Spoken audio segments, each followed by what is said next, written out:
Hello, hello, hello. How are you doing today? I hope you all had an amazing weekend. If you think you're wondering why I look a bit different today, because I got my glasses on rather than my contact lenses, just so in case you're watching it thinking, why does she look different today? Anyway, so as normal, I'm on live to talk about my video blog series, and today we're going to talk about wedding costs that couples tend to forget about. So this links on quite nicely from last week where we talked about, or where I gave you tips on helping you manage your budget. Today I'm going to talk about certain costs that couples tend to forget about. So according to the National Wedding Survey 2019, the average cost of a wedding has now increased to nearly £32,000, which is huge. And 42% of couples say they go 30% over their budget as well. So, and Instagram and Pinterest have been accused of couples going over their budget because they want a wedding that is Instagram worthy, and they see all these ideas and styling on Instagram, and that's what they want. So some of these costs I'm going to go through they're not necessarily huge costs, but they're just things that obviously they start adding up, and if you're trying to really manage your budget, they're just things you need to be aware of. So the first one is your legal costs. So this is obviously quite an important one, but when you give notice to get married, it can cost you £35 per person, and £47 if one of you lives outside of the UK. Obviously that may potentially change, but that's what it is at the moment. Also, if you're looking to book a registrar to conduct your ceremony, then you can be paying anything between £46 to £86, depending on where you're getting married. It's also worth noting that if you're getting married in a venue that isn't licensed to sell alcohol or play live music, then you may have to apply for a temporary events notice.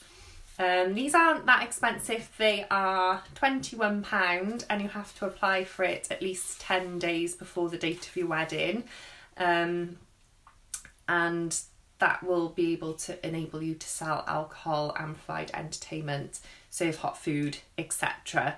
The best thing to do if you haven't got a wedding planner is just check with the venue. If it's a venue that normally holds weddings, then the likelihood is they're going to have the appropriate license anyway. But I know couples that have come unstuck because they didn't realise they needed to apply for one of these. So, any kind of like village hall or just anywhere that doesn't usually hold weddings, you just need to check their licenses.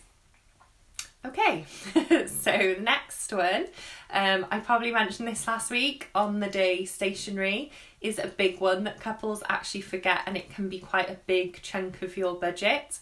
Like I said last week, the more guests you have, the more cost you're going to have with regards to on the day stationery. So that will be your name places mainly, order of services, your welcome signage, any other signage that you want around your venue. Some people have ones for the ceremony, like pick a seat, not a side. You might want signage on your bar if you're having specific cocktails or drinks that are available. Your table plan, obviously.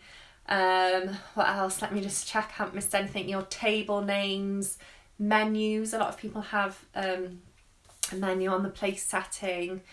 So again, depending on what you want, that can be quite a big part of your budget. So don't forget about that, because obviously that is also done later down the line, because you're obviously not going to be able to do it until you know exactly who is coming. Another reason why not to get your invites out too late, so you can get this sorted and there's not some mad rush a few weeks before the wedding.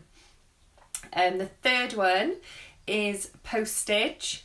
So you can avoid this cost because there are lots of websites now you can put for RSVPs and things like that, but a lot of couples still do like to send out their invites by post. I think it adds that extra special touch.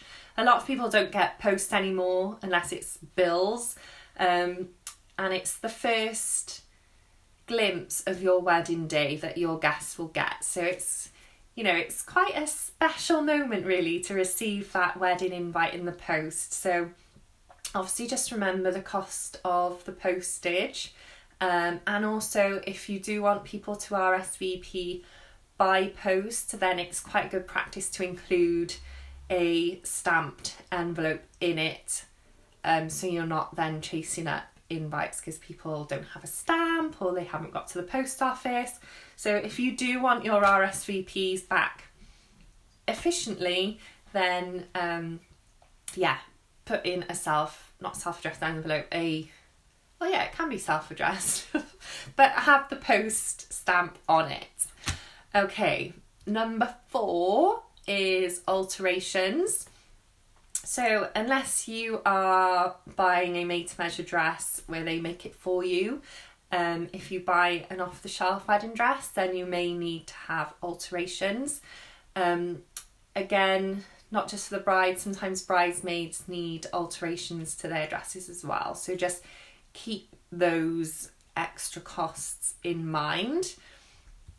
And then finally, supplier meals. So when I work with clients, I will always double check the contracts. A lot of suppliers will have it stated in their contract that they require a hot meal during the day, especially if they're there all day.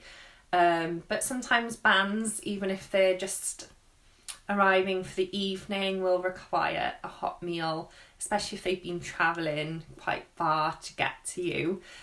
So just make sure you are aware of that.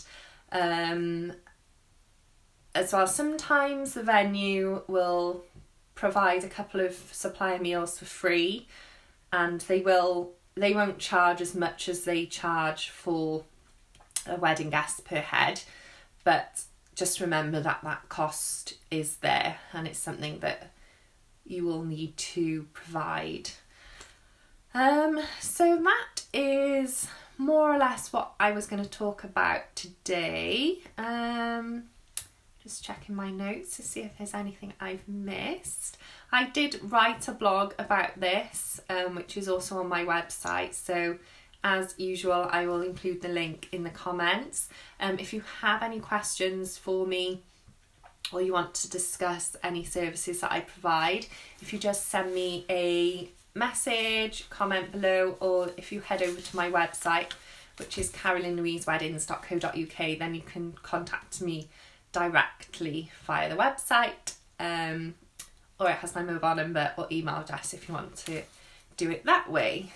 So there's plenty of options there for you. And yeah, if you've got any other questions about wedding costs or anything you're not sure about, then just let me know.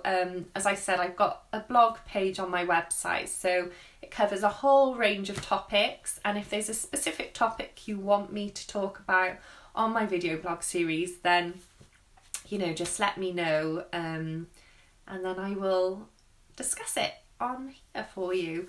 So I hope you all have an amazing week. Whatever you have planned, hopefully it'll stop raining at some point, though we did have quite a nice weekend, so can't really complain too much. And I'll see you all again next Monday. Okay, speak to you soon. Bye.